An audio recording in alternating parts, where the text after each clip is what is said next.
ಆತ್ಮೀಯ ಸ್ನೇಹಿತರೆ, ನಮಸ್ಕಾರ. ಈ ಒಂದು ವಿಡಿಯೋದಲ್ಲಿ ನಾನು ಸಾರ್ವಜನಿಕ ಶಿಕ್ಷಣ ಇಲಾಖೆ ಬಿಡುಗಡೆ ಮಾಡಿರ್ತಕ್ಕಂಥ ಮಾದರಿ ಪ್ರಶ್ನೆ ಪತ್ರಿಕೆಗಳ ಬಗ್ಗೆ ವಿಶ್ಲೇಷಣೆಯನ್ನು ಮಾಡ್ತಾ ಇದ್ದೇನೆ. ಅದರಲ್ಲಿ ಮೌಲ್ಯ ಶಿಕ್ಷಣ ಮತ್ತು ಆರೋಗ್ಯಕ್ಕೆ ಶಿಕ್ಷಣಕ್ಕೆ ಸಂಬಂಧಪಟ್ಟಂಥ ಪ್ರಶ್ನೆಗಳ ಒಂದು ಉತ್ತರಗಳನ್ನು ತಿಳ್ಕೊಳ್ಳೋಣ ಅಂತ ಹೇಳ್ತಾ, ಯಾರು ನಮ್ಮ ಚಾನಲ್ನ ಸಬ್ಸ್ಕ್ರೈಬ್ ಮಾಡಿಲ್ಲ ಈಗಲೇ ಸಬ್ಸ್ಕ್ರೈಬನ್ನು ಮಾಡಿಕೊಳ್ಳಿ. ಈಗಾಗಲೇ ನೀವು ನೋಡಿರ್ಬೋದು, ಮಾದರಿ ಪ್ರಶ್ನೆ ಪತ್ರಿಕೆಗಳನ್ನು ಸಾರ್ವಜನಿಕ ಶಿಕ್ಷಣ ಇಲಾಖೆ ಬಿಡುಗಡೆಯನ್ನು ಮಾಡಲಾಗಿದೆ. ಆ ಬಿಡುಗಡೆಯನ್ನು ಮಾಡಿರ್ತಕ್ಕಂಥ ಕ್ವಶನ್ ಪೇಪರಲ್ಲಿ ನಾವು ಮೌಲ್ಯ ಶಿಕ್ಷಣ ಮತ್ತು ಆರೋಗ್ಯ ಶಿಕ್ಷಣಕ್ಕೆ ಸಂಬಂಧಪಟ್ಟಂಥ ಕ್ವಶನ್ಗಳ ಬಗ್ಗೆ ತಿಳ್ಕೊಳ್ಳೋದಾದರೆ, ಅದಕ್ಕೆ ಉತ್ತರಗಳೇನು ಅಂತಕ್ಕಂಥದ್ದನ್ನು ತಿಳ್ಕೊಳ್ಳೋದಾದರೆ, ಈ ಮೌಲ್ಯ ಶಿಕ್ಷಣ ಮತ್ತು ಆರೋಗ್ಯ ಶಿಕ್ಷಣಕ್ಕೆ ಸಂಬಂಧಪಟ್ಟಂಥ ಪ್ರಶ್ನೆಗಳು 81ರಿಂದ ಪ್ರಾರಂಭ ಆಗುತ್ತೆ. ನೀವು ಇಲ್ಲಿ ನೋಡ್ಬೋದು, ಸೆಕ್ಷನ್ 7 ಅಂತೇಳಿ ಆರೋಗ್ಯ ಶಿಕ್ಷಣ ಮತ್ತು ಮೌಲ್ಯ ಶಿಕ್ಷಣ. ಇಲ್ಲಿ ಮೊದಲನೇ ಕ್ವಶನ್ 81ನೇ ಕ್ವಶನ್ ಇದೆ ನೋಡ್ರಿ. ವೈಯಕ್ತಿಕ ಮೌಲ್ಯ ಎಂಬುದು ಇದನ್ನು ಸಂಕೇತಿಸುತ್ತದೆ: ಶಾಂತಿ, ಸ್ವಯಂ ಶಿಸ್ತು, ಸದಾಚಾರ, ಭಾವೈಕ್ಯತೆ. ಈ 81ನೇ ಕ್ವಶನ್ಗೆ ಉತ್ತರ ಬಂದು ವೈಯಕ್ತಿಕ ಮೌಲ್ಯ ಅಂತಕ್ಕಂಥದ್ದು ಸ್ವಯಂ ಶಿಸ್ತನ್ನು ಸಂಕೇತಿಸುತ್ತದೆ. ಜ್ಞಾನದಾಹ ಎಂಬುದು ಈ ಮೌಲ್ಯವನ್ನು ಪ್ರತಿನಿಧಿಸುತ್ತದೆ. ಜ್ಞಾನದಾಹ ಅಂತಕ್ಕಂಥದ್ದು ಮಾನವೀಯ ಮೌಲ್ಯ ಆಗಿದೆ. ಸಾರ್ವಕಾಲಿಕ ಮೌಲ್ಯಗಳು, ನೈತಿಕ ಮೌಲ್ಯಗಳು, ಮಾನವೀಯ ಮೌಲ್ಯಗಳು, ಸಾಮಾಜಿಕ ಮೌಲ್ಯಗಳು ಅಂತ ಕೊಟ್ಟಿದ್ದೀರಲ್ಲ, ಅದರಲ್ಲಿ ಮಾನವೀಯ ಮೌಲ್ಯಗಳು ಇದಕ್ಕೆ ಉತ್ತರ ಆಗುತ್ತೆ. ಈ ಸಂದರ್ಭವು ವಿದ್ಯಾರ್ಥಿಗಳಲ್ಲಿ ದೇಶಭಕ್ತಿಯನ್ನು ಬೆಳೆಸಲು ಅತ್ಯಂತ ನ್ಯಾಯಸಮ್ಮತವಾಗಿದೆ. ಪ್ರಾಕೃತಿಕ ವಿಕೋಪ, ಪರಿಸರ ದಿನಾಚರಣೆ, ಶಿಕ್ಷಕರ ದಿನಾಚರಣೆ, ಹುತಾತ್ಮರ ದಿನಾಚರಣೆ. ದೇಶಭಕ್ತಿಯನ್ನು ಬೆಳೆಸಲಿರತಕ್ಕಂಥ ಒಂದು ನ್ಯಾಯಸಮ್ಮತವಾದ ದಿನಾಚರಣೆ ಯಾವುದಪ್ಪ ಅಂತಂದರೆ ಹುತಾತ್ಮರ ದಿನಾಚರಣೆ. ಕೆಲವು ಸರಿ ಪರಿಸರ ದಿನಾಚರಣೆನೂ ಆಗುತ್ತೆ, ಆದರೆ ನಾವು ಇಲ್ಲಿ ನೋಡೋದಾದರೆ ಹುತಾತ್ಮರ ದಿನಾಚರಣೆ ಪರ್ಫೆಕ್ಟ್ ಆದ ಉತ್ತರ ಆಗುತ್ತೆ. ಮಾನವೀಯತೆಯಲ್ಲಿ ಪ್ರಧಾನವಾಗಿರುವ ಅಂಶ ಇದಾಗಿದೆ: ಕರುಣೆ, ಇತರರ ಬಗ್ಗೆ ಕಾಳಜಿ, ಅನುಕಂಪ, ಸಹಕಾರ.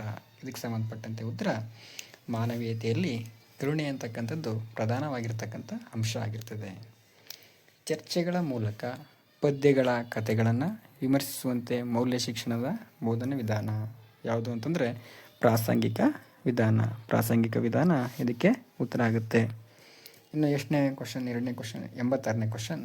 ಮಕ್ಕಳು ಅಶ್ಲೀಲ ಮಾಹಿತಿಗಳನ್ನು ಸುಲಭವಾಗಿ ಈ ಮಾಧ್ಯಮದ ಮೂಲಕ ಸಂಗ್ರಹಿಸುತ್ತಾರೆ: ದೃಕ್ಶ್ರವಣ ಮಾಧ್ಯಮ, ಮಾಹಿತಿ ತಂತ್ರಜ್ಞಾನ, ದೂರದರ್ಶನ, ರೇಡಿಯೋ. ಇದಕ್ಕೆ ಉತ್ತರ ಬಂದು ಮಾಹಿತಿ ತಂತ್ರಜ್ಞಾನ.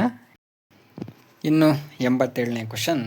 ಸಮಾಜ, ರಾಷ್ಟ್ರ ಹಾಗೂ ಅಂತಾರಾಷ್ಟ್ರೀಯ ಮಟ್ಟದಲ್ಲಿ ಭ್ರಾತೃತ್ವ ಭಾವನೆ ಮೂಡಿಸುವ ಮೌಲ್ಯಗಳು: ನೈತಿಕ ಮೌಲ್ಯಗಳು, ವೈಯಕ್ತಿಕ ಮೌಲ್ಯಗಳು, ರಾಷ್ಟ್ರೀಯ ಮೌಲ್ಯಗಳು, ಸಾಮಾಜಿಕ ಮೌಲ್ಯಗಳು. ಉತ್ತರ ಬಂದು ಸಾಮಾಜಿಕ ಮೌಲ್ಯಗಳು. ಕೆಳಗಿನ ಯಾವ ಅಂಶಗಳ ಬೋಧನೆಯು ಮಕ್ಕಳಲ್ಲಿ ಮೌಲ್ಯಗಳನ್ನು ಬೆಳೆಸಲು ಸಹಕಾರಿಯಾಗುವುದಿಲ್ಲ?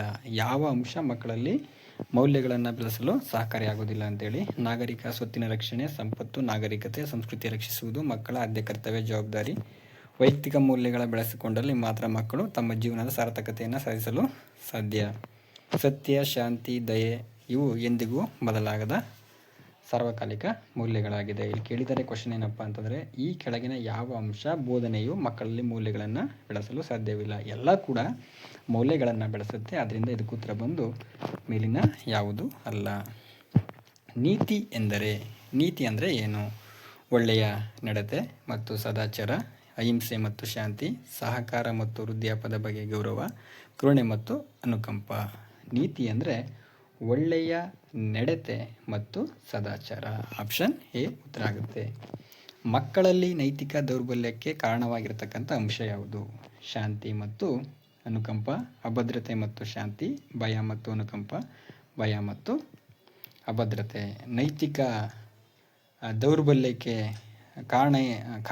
ಕಾರಣವಾಗಿರ್ತಕ್ಕಂಥ ಅಂಶ ಯಾವುದು ಅಂತ ಇಲ್ಲಿ ಕೊಟ್ಟಿದ್ದಾರೆ. ಇದಕ್ಕೆ ಉತ್ತರ ಬಂದು ಭಯ ಮತ್ತು ಅಭದ್ರತೆ. ಭಯ ಮತ್ತು ಅಭದ್ರತೆ ಆಗುತ್ತೆ. ಆಪ್ಷನ್ ಡಿ ಆಗುತ್ತೆ. ಕಾಲರಾ ರೋಗಿಯ ಬಟ್ಟೆ ಮತ್ತು ಮಲ ಮೂತ್ರ ವಿಸರ್ಜನೆ ಸ್ವಚ್ಛತೆಗೆ ಬಳಸತಕ್ಕಂಥ ದ್ರಾವಣ ಯಾವುದು? ಕ್ರೆಸಾಲ್ ದ್ರಾವಣ, ಅಮೆನೋ ದ್ರಾವಣ, ಕ್ಲೋರೋಕ್ವಿನ್, ಸೋಡಿಯಂ ಬೈಕಾರ್ಬೋನೇಟ್. ಇದಕ್ಕೆ ಉತ್ತರ ಬಂದು ಕ್ರೆಸಾಲ್ ದ್ರಾವಣ. ಮೌನ ಕೊಲೆಗಾರ ಎಂದು ಕರೆಯುವುದು: ಆಂತರಿಕ ರಕ್ತಸ್ರಾವವನ್ನು, ಟೈರೋಸಿನ್ ಎನ್ನುವ ಅಮಿನೋ ಆಸಿಡನ್ನು, ಅತಿ ಹೆಚ್ಚಿನ ರಕ್ತದ ಒತ್ತಡವನ್ನು, ಹೆಚ್ಚಿನ ಇನ್ಸುಲಿನ್. ಇದಕ್ಕೆ ಉತ್ತರ ಬಂದು ಅತಿ ಹೆಚ್ಚಿನ ರಕ್ತದ ಒತ್ತಡವನ್ನು ನಾವು ಮೌನ ಕೊಲೆಗಾರ ಅಂತ ಕರಿತೀವಿ. ಇನ್ನು 93ನೇ ಕ್ವಶನ್. ಹೃದಯಾಘಾತಕ್ಕೆ ಮುಖ್ಯವಾದ ಕಾರಣ ಕೊಲೆಸ್ಟ್ರಾಲ್ ಆಗಿರ್ತದೆ. ಮೆದುಳಿನ ಆಘಾತಕ್ಕೆ ಮುಖ್ಯ ಕಾರಣ ಯಾವುದು? ಎಪಿಥೋಲಾನ್ ಬಿ, ಹೈಪರ್ ಟೆನ್ಷನ್, ಹೈಡ್ರೋಫಿಯಾ, ನಿಕೋಟಿನ್. ಇದಕ್ಕೆ ಉತ್ತರ ಬಂದು ಹೈಪರ್ ಟೆನ್ಷನ್ ಬಂದು ಮೆದುಳಿನ ಆಘಾತಕ್ಕೆ ಕಾರಣ ಆಗುತ್ತೆ. ಮಯೋಫಿಯಾ ಅಂತಕ್ಕಂಥದ್ದು ಕಣ್ಣಿನ ದೋಷ, ಶ್ವಾಸಕೋಶದ ದೋಷ, ಕಿವಿಯ ದೋಷ, ಕಾಲುಗಳ ದೋಷ. ಇದಕ್ಕೆ ಉತ್ತರ ಬಂದು ಮಯೋಫಿಯಾ ಅಂತಕ್ಕಂಥದ್ದು ಕಣ್ಣಿನ ದೋಷ ಆಗಿರ್ತದೆ. ಇನ್ನು 95ನೇ ಕ್ವಶನ್, ಹೈಡ್ರೋಥೆರಪಿ ಚಿಕಿತ್ಸೆಯನ್ನು ಇದರ ಸಹಾಯದಿಂದ ಬಳಸಿ ಮಾಡುತ್ತಾರೆ. ರಂಜಕ, ಪೆಟ್ರೋಲಿಯಂ, ಗಾಳಿ, ನೀರು. ಇದಕ್ಕೆ ಉತ್ತರ ಬಂದು ನೀರು. ತೆರೆದ ಗಾಯದಿಂದ ರಕ್ತಸ್ರಾವ ಹಾಗೂ ಸೋಂಕನ್ನು ತಡೆಗಟ್ಟಲು ಬಳಸುವ ಬ್ಯಾಂಡೇಜ್.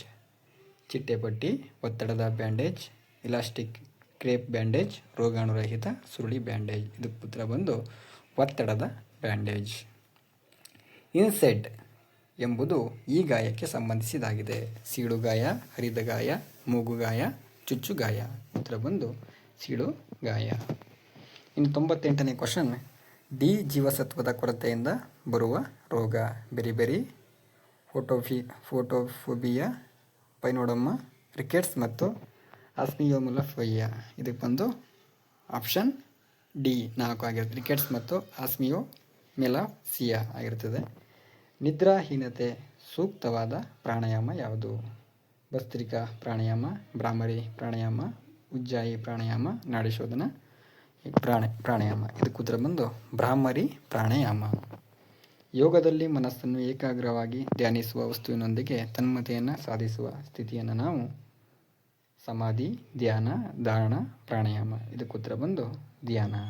ಇಷ್ಟು ಪ್ರಶ್ನೆಗಳಿಗೆ ಉತ್ತರ ಬಂದು ಯೋಗ ಶಿಕ್ಷಣ ಮತ್ತು ಮೌಲ್ಯ ಶಿಕ್ಷಣ ಮತ್ತು ಆರೋಗ್ಯ ಶಿಕ್ಷಣಕ್ಕೆ ಸಂಬಂಧಪಟ್ಟಂಥ ಪ್ರಶ್ನೆಗಳಿಗೆ ಉತ್ತರ ಆಗಿರ್ತದೆ.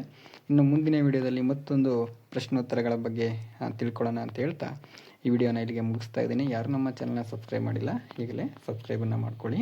ಧನ್ಯವಾದಗಳು.